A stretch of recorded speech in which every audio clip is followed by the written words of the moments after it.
Hello and welcome back to the Big Scuba podcast. My name is Ian and with me is... My name is Gemma. Welcome to the Big Scuba podcast. So today, this episode will be slightly different. We're recording outside for starters because it's a lovely day and why not? Why not? Why not? And our outdoor studio. Yeah, so we're visual and we are also audio. How about that? The power of sound and the power of stereo. So coming up on this episode, we're going to talk to you about our recent trip to the Farne Islands, our experience, and also what we've done. And talk about a bit about that, where to stay, where to go get some food, and also we should also mention about what is this podcast all about? Well, this podcast, we talk to scuba divers, we talk to people connected to the watery world. So it's not just people that dive, it's people that use diving as their career, their hobby. It's been a worldwide thing, hasn't it? Yeah. And so we particularly love people who use diving maybe for work or just for fun, things like that, because you never know where diving's going to go. So if you've got a story, get in contact. We're taking a short little holiday, aren't we, at the minute? At the moment, back in September. In August, school holidays, stuff like that. So we're hoping to get some dives in during August, and then we're back recording around the microphones properly from September onwards. Yes, yeah. So if you've got any recommendations for people to talk to bring onto the podcast, send them our way. We've spoken to people that have been astronauts, sculptors, so anything. Even if you think it's a bit random, just drop us a message and we'll have a look into it. Yeah. Should also mention, before we get too far into this interview, that we are sponsored by Narc 90. They are beyond technical. They are. So look up narc90.com. You can find them on Twitter, Facebook and Instagram. Absolutely.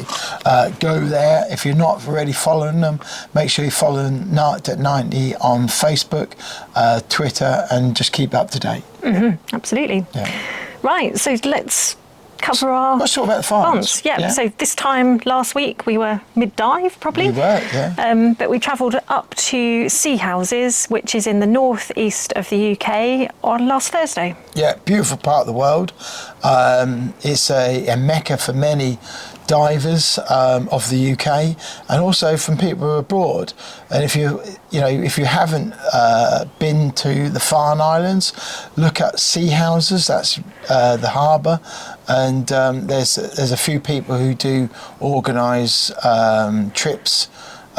Who do go out from Sea Houses to the farms, and get yourself on there. It's also great for bird watching and all sorts of things. Dolphin watching at the moment as well. Andrew, who runs Sovereign Diving, Farne Islands, he has the Serenity boats. He's always on social media, on Instagram, and he's been very lucky recently. One to follow. Yeah, with sightings of minke whales and some dolphins quite recently. We were lucky to see. Yeah, you saw dolphins, didn't you? Yeah. So, and Sea Houses is a typical coastal town. It's got a bustling harbour, fishing, lots of lobsters, I think, lobster potting they do there. Yeah. And then there's quite a few boats that just take day trippers out over to the islands for sort of bird watching. I think they can go on the islands now, can't they? Now all the bird flu is over. But yeah, it's certainly a thriving place. Lots of shops. I've been going for several years, not missed a year. I absolutely love it. You've been going for what, 5 years? 4 years? 5 years? This was the 4th year, I think. Yeah. And this year, a new diver on the boat was my daughter Honey. So, and that was her first year, and absolutely loved it. And it is you can get depth if you want to go around and get some good depth, like 20 plus meters, 30 meters, even deeper. There's so many wrecks around them rocks. I think the oldest one that's known is like over 1,000 years old, and there's so many like wartime wrecks as well. All sort of littered around. I think that last time I checked, there was like about 270 it's a lot, isn't odd it? known wrecks that are all dotted around those rocks. you know, and then you've got the wider area where there's even more. Yeah. And we dived some of them this time. So we went up. Let's talk about the actual trip. So Went up Thursday. Went up Thursday and loaded up the truck. We did. So we're talking a Raptor Ford truck. Yeah. So I've got a Ford Raptor, and we took that first time on a road trip with it and loaded it up. And that was loaded up to the rafters to the point where we even had a load box on the back of it, just for all your clothes and things, really, didn't we? Yeah. The back was just dive kit. Me, I just had, I had a clothes you shoe stand box up for my clothes, no bigger than that, really. Honey had something maybe a little bit bigger, and then the rest of the truck was just all your stuff. Yeah. Anyway, but I thought about packing lightly. I always pack lightly and very organised. Kitchen sink and everything. Next time, be trailer. But it all went in well, It didn't did. It did. It was all packed in, and we did I think just under 900 miles over the whole weekend, and because we went to Edinburgh as well, which we'll come to, and the truck did 26 miles to the gallon. So you know, considering it was all loaded up, quite a lot of gear, not too bad really. No, I don't think it's too bad. That's okay. No, Yeah. it's and there was obviously the box on the And back. comfortable, really comfortable. Yeah, very comfy. It's got a wide ass. Can I say that? It's got a wide ass. It ate the miles up, didn't it? Yeah, which is great. You know, I always get excited when I look at it. Yeah, it's nice to drive. It is. It is. Yeah. But anyway, it's not about the truck. Let's talk about the trip. So we went up Thursday. We met the rest of the gang, all from Crystal Sea Scuba. So hello to them, and thanks to Polly again for organising the trip. If you want to find Crystal Sea Scuba, look up scubaforme.co.uk, and it's a trip that they organise every year. Yeah, and next year they're doing 2 trips as well, aren't they? So and they have a UK dive trips and abroad holidays. They do. So we met up with them Thursday night in Bamburgh Castle, which is the name of a pub they got there, a nice big pub. Yeah, it's great fish and chips. Yeah, good food, and it's you don't need a book and you can just go in. Yeah, so that was our Thursday. Yeah. And then Polly organises what time we need to meet the boat in the morning. So that was quite an early start, wasn't it? The boat wanted to be loaded and ready to leave by 8. So we just had to get down there. Early breakfast. So we stayed at a fantastic B&B. If you are looking for somewhere where to stay, Google Malabar. Malbar even. Malibu, Malbar. Yeah. Malbar. That's it. And it's run by Maura and her husband Brian. Yeah. And they are just 110% plus. I can't, sandwiches for diving during the day. And Cooked breakfast if you want breakfast, it. Yeah. Great food. Place is spotless. Yeah.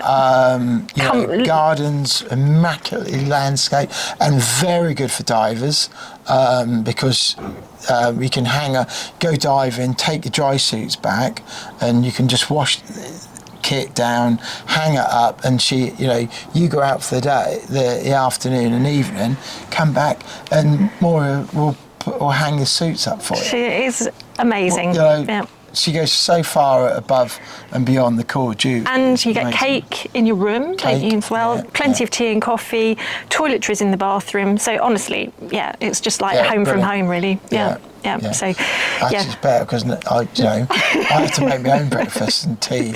And I only get sandwiches when I go out. So no, it's actually better. I think I might phone her up and see if I can move in. She'll go, no. I think she would, actually. I think she said, no. No, we have lots of fun with There's Maura. only so much we can take. A few days is enough. Yeah. So, and she is just, such a friendly, likeable person. Cheers. And, always got a joke and Brian, makes us laugh. Yeah. So that was where we stayed. Yeah. So yes, Friday was the first day of diving. So load up on the boat. Yeah. So then we have to put our tanks on, all the kit on. Everything all goes on. And get our dry suits halfway up. 12 on the boat. plus the skipper, Skipper Ron, who is brilliant, I have to say. Really looks after us. He is a diver as well, so he yes. knows this area like the back of his hand. He does. He knows those dives really well, and we did some great dives over the course of the weekend. And how he describes and gives you the the lowdown of what the dives are. Faultless, they are exactly that. When he says there's a big square rock, and at that point you turn around, honestly, there's a big square rock, and you go, oh yeah, there's a big square rock. Yeah, it is amazing. So we steamed out to the Farne Islands, and the beauty of diving in the Farne Islands, it's only about a 30-40 minute steam out, passage out, and you can see the islands from the harbour as well, so you know exactly where you're going, and so that gives you a chance to get all your gear set up and enjoy the journey out there. Yeah, it's brilliant. And so the first dives on the Friday, we went to the Hopper and the big Harkar. Harkar? Yeah, Harkar. So if you Google the Farnes, you can Google a map, and actually we could probably put a link in the show notes. We could, yes. Yep. Can we? Yeah. And you can actually see these places. They're basically islands and rocks. Some you can see during the day, and then some gets covered. It all depends on the tides. There's a big tidal range. I think it's, what do we say, 8 metres? Something like that. It's not quite as big as Lundy, but what they get on their side of the UK, it was on the west side, but still fairly hefty. So it's very evident during the day as the tide is dropping. Yeah, you start to see the seaweed on the rocks. Yeah. And the seals are always a big teller because they're always on the tiny bits of rock, and then by the end of tide going out, they're quite high up. Gotta get wet. Yeah, so that's the time scale out to the island. Yeah, so those dives were mostly wall dives where you jump off the back of the boat.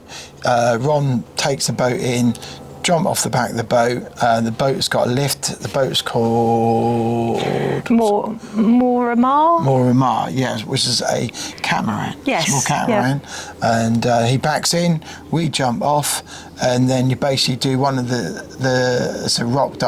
wall dive, and you follow the rock, the wall, either on your right or your left, depending on where you're going to go. Yeah, and Ron does a dive briefing just before everybody's ready to jump off, and then everybody. Not rushed. No. Ron's really good with, particularly with new divers like my daughter. There's a couple other divers who are not all that experienced as well, and you're not rushed. You got time. And some people get off, and then he'll hold back, and then when you're ready, let him know. He'll backs in again, and Yeah. off you go. It's all very organised, and the best thing is it is a relaxed atmosphere. Yeah, definitely. Yeah. So that was Friday diving, and then we all got back on the boat. De-kit, put the tanks at the front of the boat, ready to offload, and then the beauty with the whole weekend is things like your BCD and your fins and your mask you can leave on the boat. Yeah, that all stays. That's all secure. You put all that away. They got big lockers on the boat, so all that kit, bar your tanks, go into that. So that all stays in, as Gemma said, and then you just take off. If you've got a day bag with you with some bits and pieces, take that with you. And then the tanks, they really look after you, because your tanks take off, and there'll be a van in the harbour. We load them into the van, and then they go to the dive shop to be filled with air for the next dives the next day. Yeah. And they're brought back in the morning. So that's all took care of. You ain't got to worry about air fills and where you're going to get air fills and all that. £6 for a tank, 12 litre or 15, and it was job done. Yeah, and the payment for the air fills we do at the end of the trip, don't we? Yeah, and then just that gets paid to the skipper. And then what time did we get back? The Friday, it was about 3 o'clock maybe? Yeah, it might be a bit earlier. Yeah, because it was quite an early start, but again, it's it is governed by tides, isn't it? Oh, definitely, yes. Yeah, because I think couple of times actually, we had to wait with all the other boats outside the harbour for enough water to come in. Yeah, we did hit the bottom. I think it was a Saturday. I think it was a Saturday. Yeah. We had to wait a little bit, not long. No. That soon fills up again. Yeah. And then Saturday, so they were really good dives. And then Friday night we went to the Italian restaurant. Yeah, which again Polly organised. Yeah, brilliant restaurant. Always looks after you. Always busy. So if you're thinking about going up there and you want to try the Italian, always book ahead because that's worth. Does get booked up, doesn't it? Yeah, that's worth it. Yeah, and then we were on to Saturday. Yeah. So same procedures. So go down to the harbour an hour before and get kitted up. We used to get kitted up through a dry suit up to our waist, take a bag on, don't forget our BCDs and all that already all on board, and tanks are there, so we just load up our tanks, get tanks on, and then we get BCDs on the tanks and everything, or twin sets. So some people are on twin sets, get them all in and get them secured on the boat, ready for the off. Ready? Yeah, and it was a bit later Saturday, wasn't it? We were at our 9 o'clock departure, so it was a bit more relaxed, and you know what the score is then, don't you? Yeah. So it takes about 40 minutes to get out there from the harbour. Depending on where you go, might be a bit longer. If you go to St Abbs, it's literally about 5 minutes. If you go to Lundy, that's about an hour and a half. You know, it's a lot further out. But with the Farnes, it's about 45 minutes to the point where you get out to the actual middle of the Farnes themselves. And Saturday was a little bit longer because it was a new dive site that we'd never been to before. Never done that before. And it was nearer Holy Island, so if you look at a map, it wasn't amongst the islands. Dive as well. Yeah. And it's one I partnered up with Honey, and it's called the Corriton, SS Corriton, which was it was damaged by. It's quite a sad story. It was damaged by German planes in 1941. They tried to save the ship, but ran it aground. The ship was okay until that night. The weather changed and basically it broke its back on the sandbank it was on, and broke up. The captain, he tried to save like all the valuables and stuff, and put 2 life buoys on him, and because he knew it was going to be hit and miss whether he made it. They found his body the next morning on the beach. And he's actually buried at Holy Island. And there's a plaque on Holy Island about I do forget his name. If you Google SS Corriton, it's all about this ship. And if you look, there's a picture on Wikipedia, massive, great big ship. It was a big one, wasn't it? Full of grain at the time. And like I say, I think it's February 1941. So just after the Battle of Britain, you know, that sort of time in our history. And it's now a great wreck. It's a shallow wreck. It's about 8 meters to the bottom. And he put a line down for us, which was basically took us to the boilers, and the boilers stand up about 4 meters. So when you drop down, me and Honey dropped down on top of the boilers, and they stand there, and they're big, you know, they're great big, and there's bits of the ship lay about there, and the fish, there's eels actually in the holes. Yeah, it was wildlife, wasn't it? Yeah, loads of wildlife. Really clear. It was a great dive, particularly for new divers, especially, I guess, because it was lovely and light. It's quite a lot of sand, and it's a really lovely wreck to explore, and lots of wildlife, lobsters, crabs, anemones. Colourful dive. Very, it's great. Yeah, and it's really quite nice a contrast because a lot of the Farne diving is rocky, isn't it? It is. And to see a sandy bottom, it's quite nice. Yeah, see a sandy bottom. So, So if you think about doing that, speak to your captain and ask them. There's another one called Gun Rock. We didn't get to do that this time. So it's all dependent on the tides. Isn't it? Yeah, that's a very pretty dive. They might not always be possible. Gun Rock's another one that went down, I think about a few hundred years ago. That's got cannonballs, hasn't it? Cannonballs and cannons. They all lay there, obviously covered over now. But you can see the kind of images, or not the images, the actual roundness of the thing. Yeah, it was pretty awesome to see. So that's another good one to do. Yeah, so that was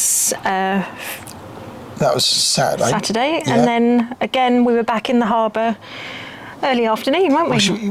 So Saturday night we went to Edinburgh. So we took Honey to Edinburgh to get her to have a look, so she could show her Edinburgh.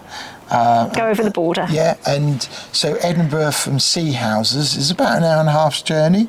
If you haven't been to Scotland, you haven't been to Edinburgh, that's worth a trip.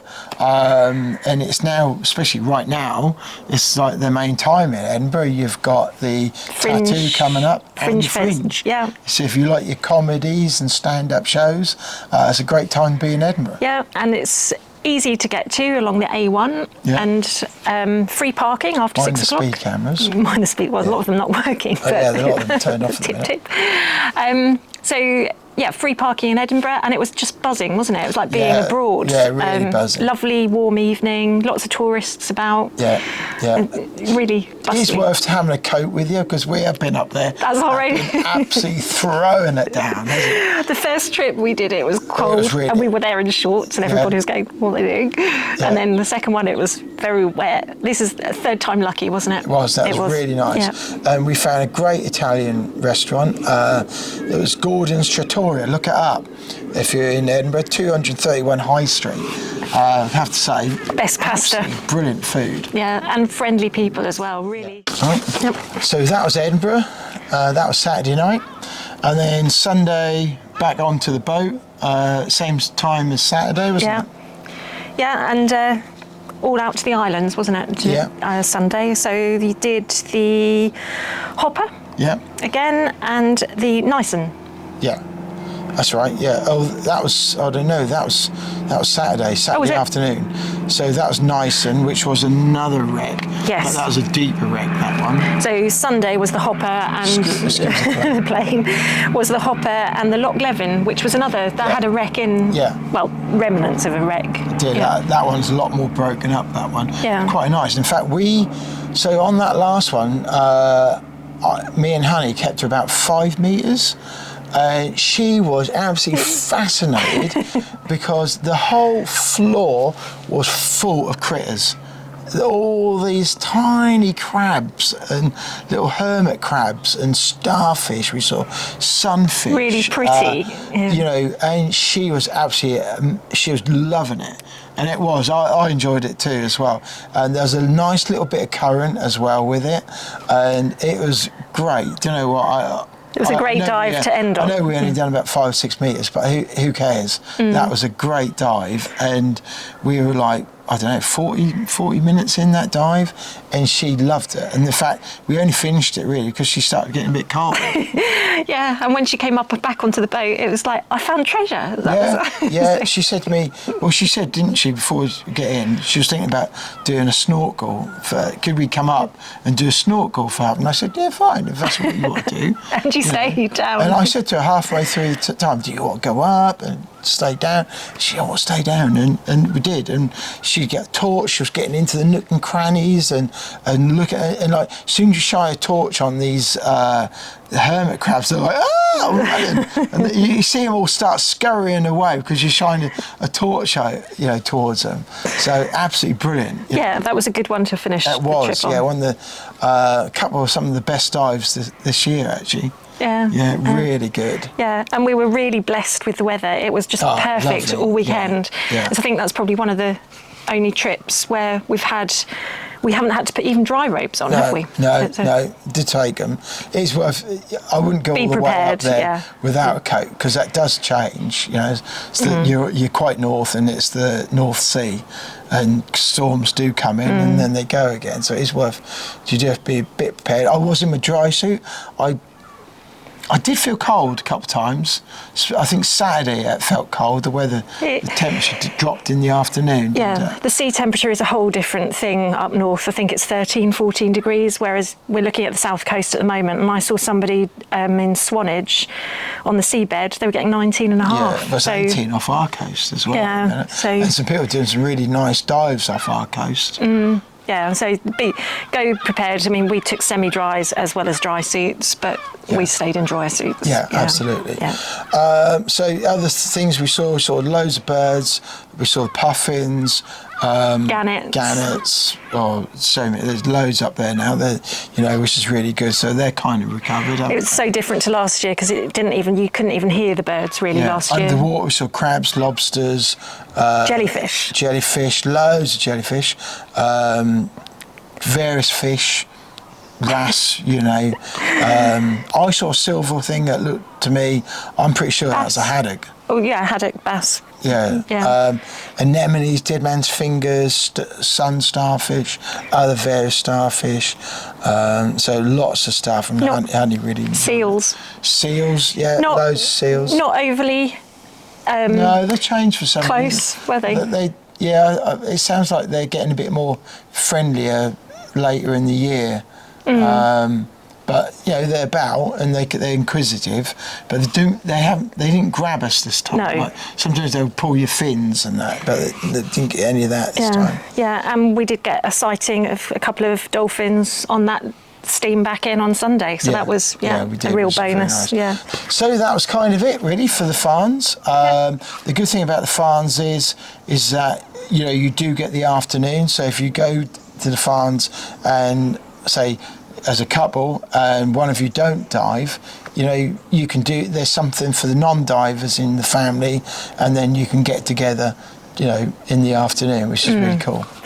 Yeah, and to even just wander around sea houses, there's plenty to keep you occupied. There's plenty of castles nearby, National Trust properties, or even there's a jumping. Lot to do. Yeah, there Go is. to Bedenell, which is a village just down south, from just a couple of miles south of sea houses, and you can hire kayaks, paddleboards, all sorts of stuff. Lots of camping around the area, lots of B&Bs, lots of Airbnbs, and there's lots of places to stay. Yeah. So we want to say thanks for watching, thanks for listening. This episode is brought to you by Night at 90. They are beyond technical, so go there, make sure you're following them. We'll say, and thank you to them, Night at 90, for sponsoring. Yes, thank you very much. And also to reminder, there's 184 episodes in our back catalogue. So if you haven't listened, or if you're just new, then there's all those to have a listen to. Yeah, our last one, episode 184, was with Sally Cartwright, who manages the Midlands diving chamber. But she's a technical diver as well, and we heard all about serious deep dives. Yeah, so and she's a real advocate for UK diving. 120 plus metres and shallow dives as well. So yeah. So have a listen. Yeah, have a listen. Thanks for listening. Thanks for watching, and we will speak to you in the next one, which we're going to be recording again from September. Yep. So September we're back on, episodes coming out every Monday, every other Monday at UK noontime. Yeah. So don't forget, leave your comments, do subscribe, and make contact if you got any questions, or anything about Farne Islands. About Farne Islands, you want to know, get in contact, and we'll try and answer them for you. Yeah. All right. So thank you for listening. Thank you for downloading. Tell your friends. And for right now, that was the Big Scuba podcast.